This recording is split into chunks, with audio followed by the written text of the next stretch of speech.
Zoom Ciné, une production de Cinézoom. Zoom Ciné est une mission, une émission hebdomadaire diffusée sur Radio Soleil Provençal, www.radiosoleilprovençal.com, proposée et présentée par Gérard Chargé. Ma mission, et je l'accepte, sera de vous retrouver chaque mercredi. Ce message ne s'autodétruira pas.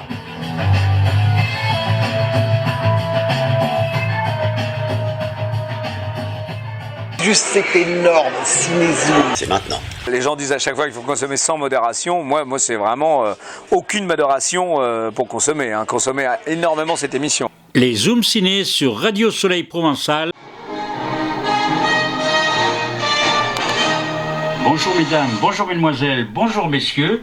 Aujourd'hui, la réalisatrice Charlène Favier porte à l'écran l'histoire d'Oksana Tchatko, artiste peintre ukrainienne et cofondatrice du mouvement Femen. Le film Oksana sera à l'affiche dans les salles de cinéma le 16 avril. Un film à ne pas manquer. Pause musicale avec la bande originale de Deliverance de John Borman sortie en 1972. La musique est composée par Eric Weisberg avec Burt Reynolds, John Voight, Ned Beatty et Ronnie Cox dans les 4 rôles principaux, puisqu'il s'agit d'une adaptation du roman du même nom de James Dickey, publié en 1970, qui signe lui-même le scénario.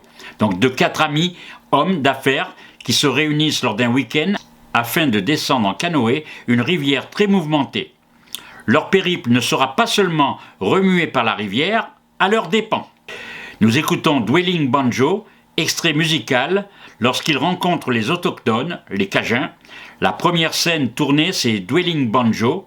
Le reste sera tourné dans la continuité. Une petite anecdote par rapport à cette musique, qui est créditée donc, et qui a été, on peut dire, volée. Eric Weisberg n'a pas demandé l'autorisation au véritable auteur, parce que là nous sommes en 1972, et ce Dwelling Banjo a été composé en 1955, et c'est Arthur Smith, le réel compositeur. Donc il faut savoir qu'il y a eu un procès, et que Arthur Smith a gagné. Donc justement cela, parce que le film a obtenu un succès terrible, la musique aussi, et donc c'est vrai que voilà, c'est une histoire de vol de propriété intellectuelle artistique qui est quand même mémorable dans l'histoire du cinéma. Mais il y a eu gain de cause.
I don't think you understood me. I want to get some drivers to drive this car and that car down to Aintree.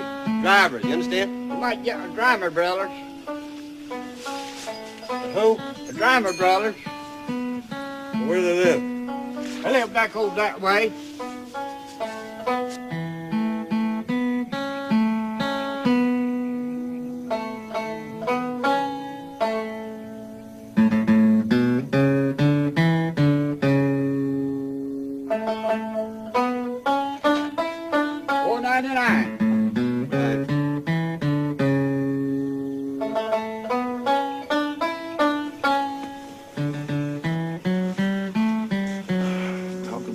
Genetic deficiencies.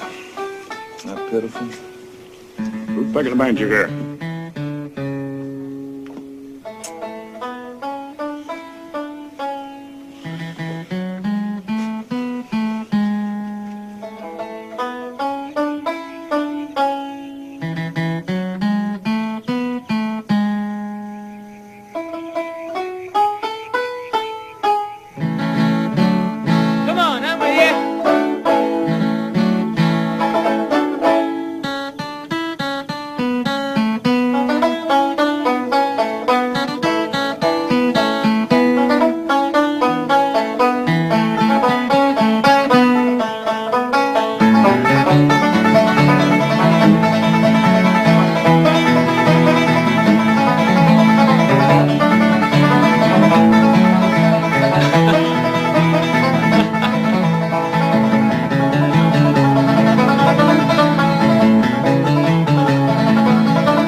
réalisatrice Charlène Favier porte à l'écran l'histoire d'Oksana Tchakko, artiste peintre ukrainienne et cofondatrice du mouvement Femen. Le film Oksana sera à l'affiche dans les salles de cinéma le 16 avril.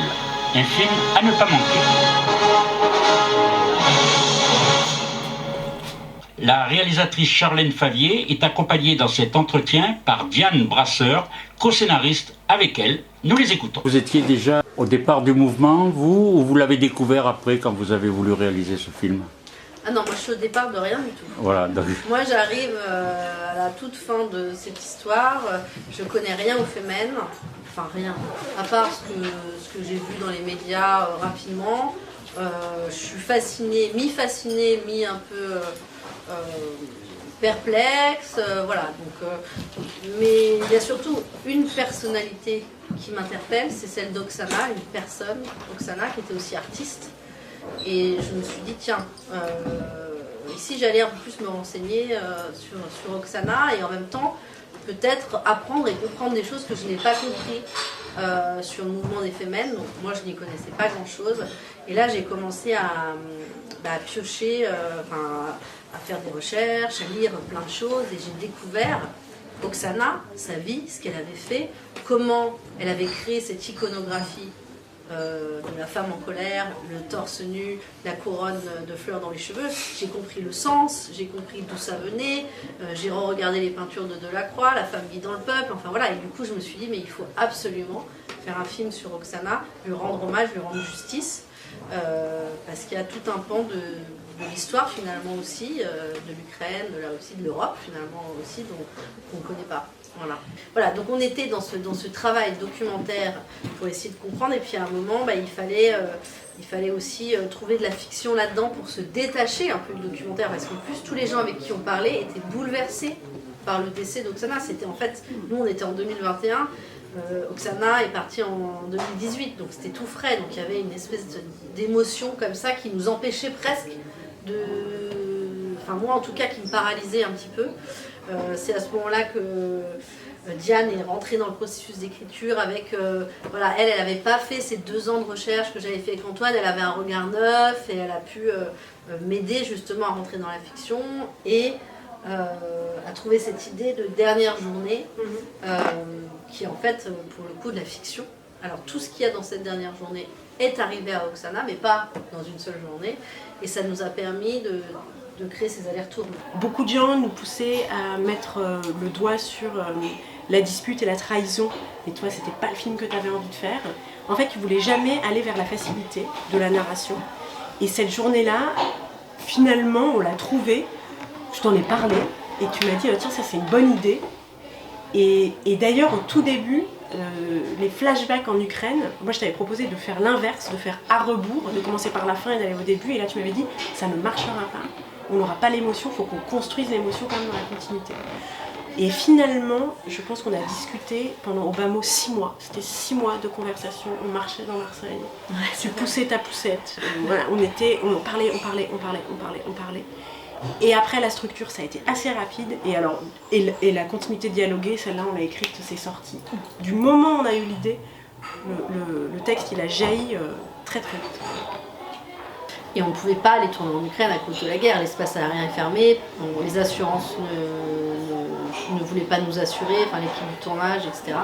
Donc on a tourné en Hongrie le film, et voilà, donc il y a une partie à Paris, une partie en Hongrie. Alors nous au début on était un peu choqués en disant mais on va tourner ce film en Hongrie, et puis en fait on n'avait pas le choix, donc on a tourné sur Hongrie, et en plus en Hongrie donc on n'avait pas le droit de tourner les scènes de nudité dans la rue, ils nous ont interdit. Donc on devait trouver des espaces privés, des rues privées pour tourner les scènes de nudité. À part, je me souviens, une scène où elles sont devant ce bâtiment très soviétique avec des grandes statues où elles sont habillées en robe de mariée. Là, en fait, ils nous ont obligés à mettre des camions poids lourds pour cacher les filles parce qu'ils avaient peur que les gens qui passent sur l'autoroute aient un accident en voyant les filles nues du tournage. Donc c'était vraiment, ça a été quand même ça, une petite contrainte, mais de toute manière, on était tellement dans notre mission. Oksana, elle avait une mission de sauver le monde, et nous, on avait une mission de lui rendre justice. Et en fait, franchement, on s'en foutait de où on était. Nous, ce qu'on voulait, c'était faire ce film. S'il fallait aller là-bas, enfin, voilà, on allait là-bas. Voilà. Oksana, c'était quelqu'un qui ne se battait jamais pour elle-même. Oui, c'était une jeune femme qui se battait pour les autres, qui pouvait donner son corps et son âme pour les autres, mais qui n'allait jamais se battre pour elle-même. Donc, elle a vécu cette humiliation-là, elle a vécu plein d'autres humiliations, de la solitude beaucoup, le fait de ne pas avoir trouvé une vraie place même aux Beaux-Arts, de ne pas avoir vraiment trouvé une vraie place au sein du nouveau collectif des Femmes, mais elle s'est jamais battue.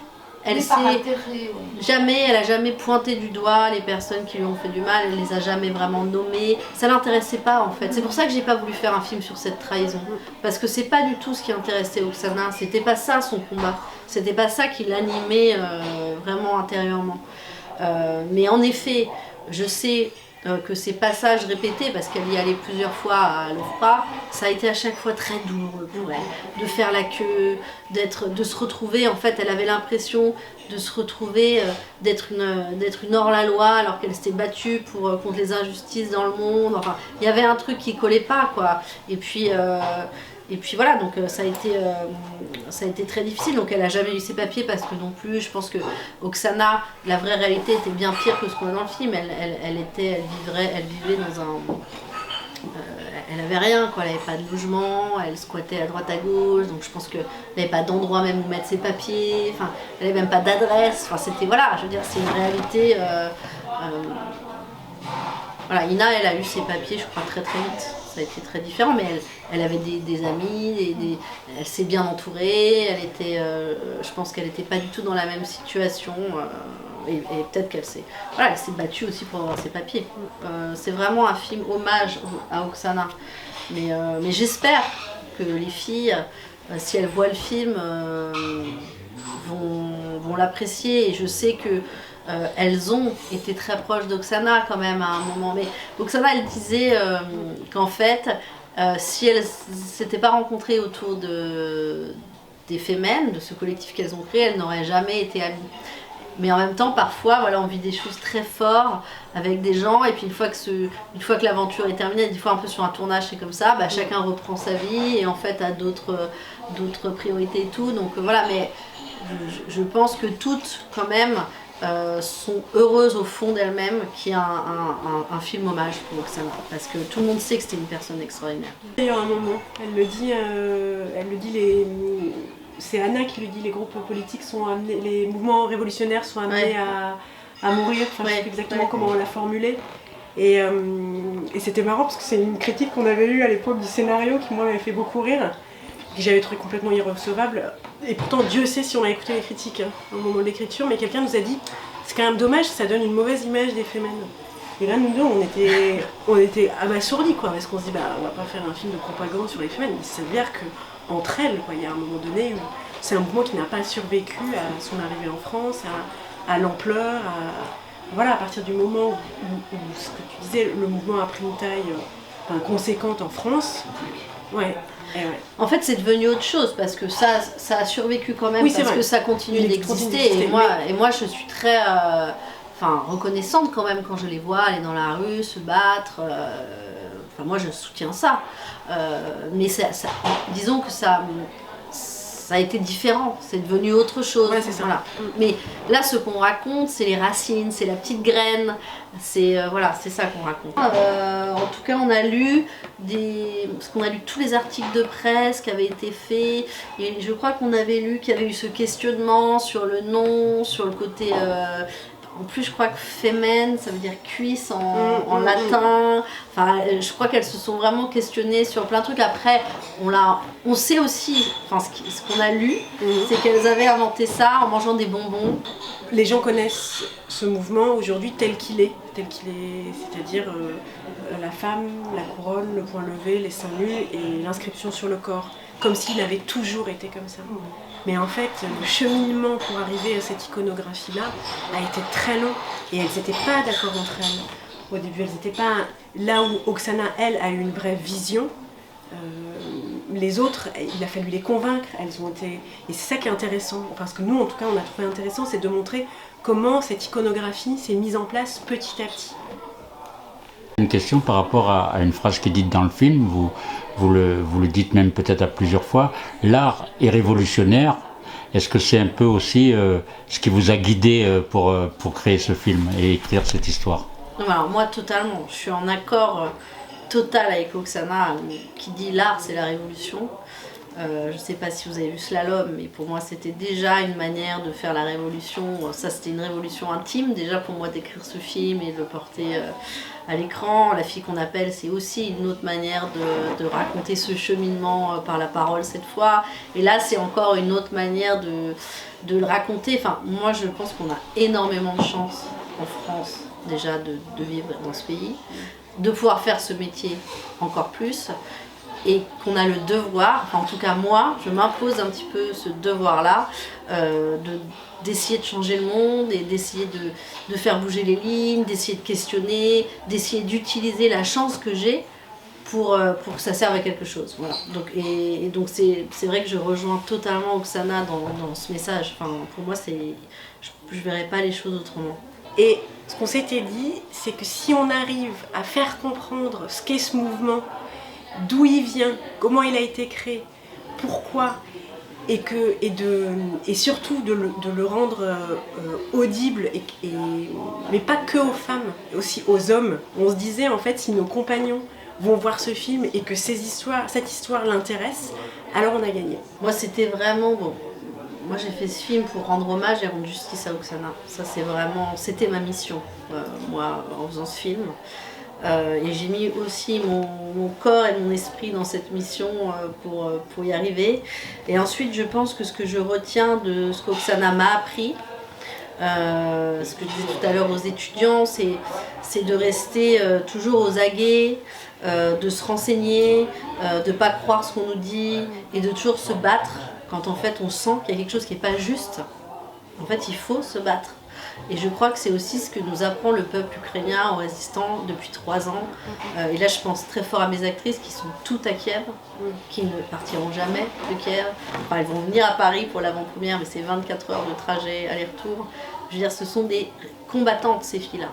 Et elles le font pour montrer au monde qu'elles ne baisseront pas les bras face à l'injustice qu'on veut leur imposer. Et ça, c'est déjà aussi ce que Oksana voulait dire, et c'est ce qu'elle essaye d'ailleurs de dire à la journaliste. Elle dit attention, attention, ne tombez pas dans la faiblesse d'esprit de croire ce qu'on vous raconte. Voilà. Et ça, c'est quelque chose que j'ai appris en faisant ce film grâce à Oksana, et j'espère que ce message il va résonner avec la jeunesse et pas qu'avec la jeunesse. Le film Oksana sera à l'affiche dans les salles de cinéma le 16 avril. Un film à ne pas manquer. Il y a encore des cinémas qui s'ouvrent et que ça marche encore et qu'il y a des salles qui s'ouvrent, des cinémas qui s'ouvrent, et c'est très rare, il y a très peu de pays au monde où on a cette force-là, et donc c'est bien parce que la culture c'est important dans un pays, c'est extrêmement important et qu'on l'a toujours et que voilà, il faut le soutenir. Alors si vous pouvez taper dans les mains ensemble. Yeah. Oh, come on. Oh baby, don't you wanna go? Oh come on. Oh baby, don't you wanna go? Oh come on. Oh baby, don't you wanna go? Cette envie de reprendre des standards. C'est venu d'où? C'est venu tout simplement de l'amour de la musique. Voilà, commençant comme chanteur d'orchestre, on chantait un petit peu de tout. J'ai eu envie de rendre vraiment hommage aux personnes en tout cas à la musique qui me plaisait. Et en fait, cette idée des Blues Brothers est venue de mon frère, qui est donc Elwood dans le show, qui est donc le grand maigre. Moi, je suis le petit gros dans les Blues Brothers. Et en fait, lui voulait faire vraiment un show avec des cuivres, avec vraiment du rhythm and blues. C'est lui qui était le plus passionné que moi. Moi, je chantais un petit peu de tout, et puis j'ai trouvé que c'était intéressant. Bon, on avait fait pas mal d'animations déjà avant, où on dansait aussi beaucoup sur scène, où on avait tout un show, mais on n'avait pas de musiciens. Donc là, on a décidé de créer en 99 notre groupe des Blues Brothers. Et au début, c'était assez, on va dire, semi-professionnel, hein, on avait des boulots à côté. Et puis moi, depuis 2003, je suis devenu intermittent du spectacle. Et j'ai trouvé qu'il fallait vraiment ce spectacle-là, qu'on aille le porter un petit peu partout en France.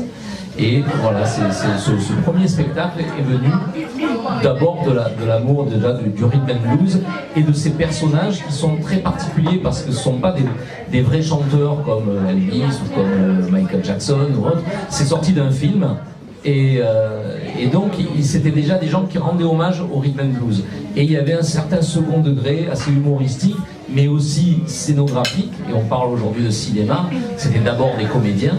Et c'est ce qui nous a intéressés vraiment à reproduire sur scène, puisque notre show, voilà, il y a beaucoup de chorégraphie, les musiciens, aujourd'hui j'ai le trompette Olivier Deleuil qui est avec moi, qui tient aussi le rôle d'Alan Rubin, des Blues Brothers. Chaque musicien reprend les rôles des musiciens du film, en fait, sur scène, et il y a un vrai jeu sur scène. Donc on va dire un jeu théâtral, mais aussi bien sûr avec le public. Sweetheart miss, should kiss. I need you, you. I need you, you. I need you, you. Ça c'était une version très tranquille hein, de. Et les Blues Brothers, ils ont fait.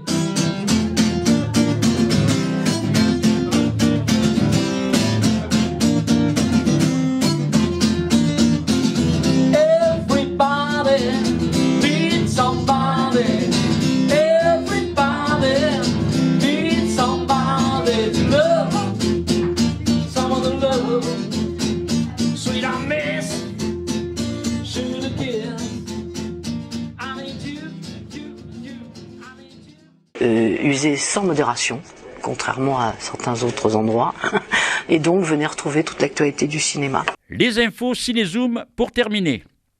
À la Cité des métiers tout d'abord. Cinézoom propose des infos sur les métiers du cinéma, les métiers de l'écriture, le 7 mai de 10h à 12h, et également le 7 mai des ateliers pratiques sur le scénario de 14h à 16h.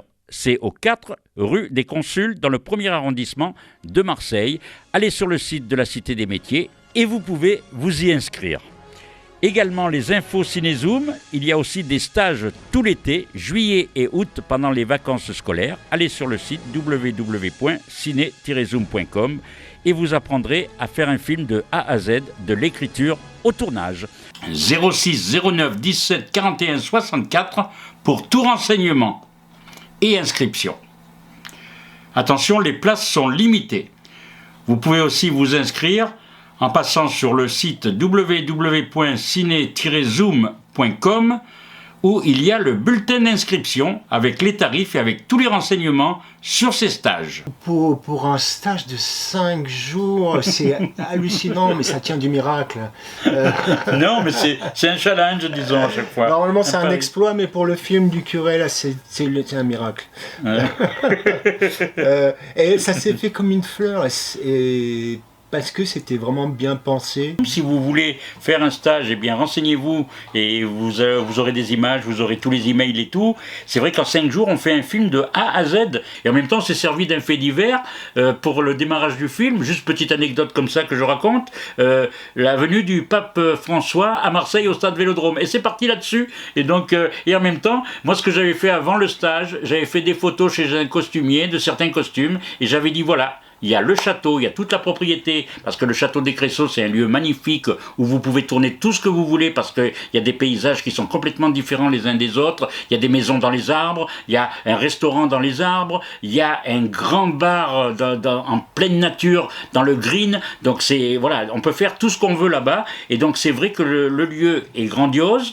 On n'a pas besoin d'autorisation de tournage puisque nous, c'est là-bas que l'on va faire et que l'on continue à faire nos stages. Donc si vous avez envie de découvrir pour faire un film de A à Z tous les métiers du cinéma et être dans un vrai film, parce que moi ce que je peux vous dire, c'est que l'ambition, c'est qu'à chaque fois faire un vrai film de court-métrage, et c'est pour ça que nous travaillons aussi avec des professionnels. Donc regardez les coordonnées, vous avez envie de venir faire un stage, une formation devant, derrière la caméra, apprendre les métiers du cinéma et avoir un film fini entre les mains, c'est ça l'important. Vous nous téléphonez au 06 09 17 41 64 et également l'email qui va s'afficher sur l'écran. Voilà, pour ceux qui n'ont pas la radio et qui écouteront en replay, parce qu'à la radio, donc le site c'est www.ciné-zoom.com. Donc Zoom au singulier, parce que Cinézoom, c'est vrai que c'est avec un S, puisque notre structure a 7 secteurs d'activité. Nous écoutons donc un extrait de la musique que Mathieu Clouard a composée pour notre court-métrage Honoré de mes yeux, Le curé et les 7 péchés capitaux.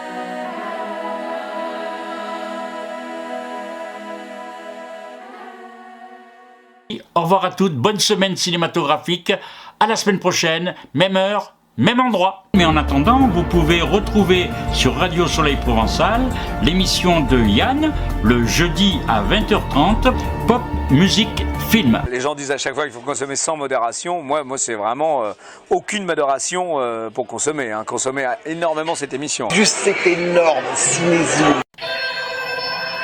Zoom Ciné. Une production de Cinézoom. Zoom Ciné est une mission. Une émission hebdomadaire diffusée sur Radio Soleil Provençal, www.radiosoleilprovençal.com et présentée par Gérard Chargé. Ma mission, et je l'accepte, sera de vous retrouver chaque mercredi. Ce message ne s'autodétruira pas.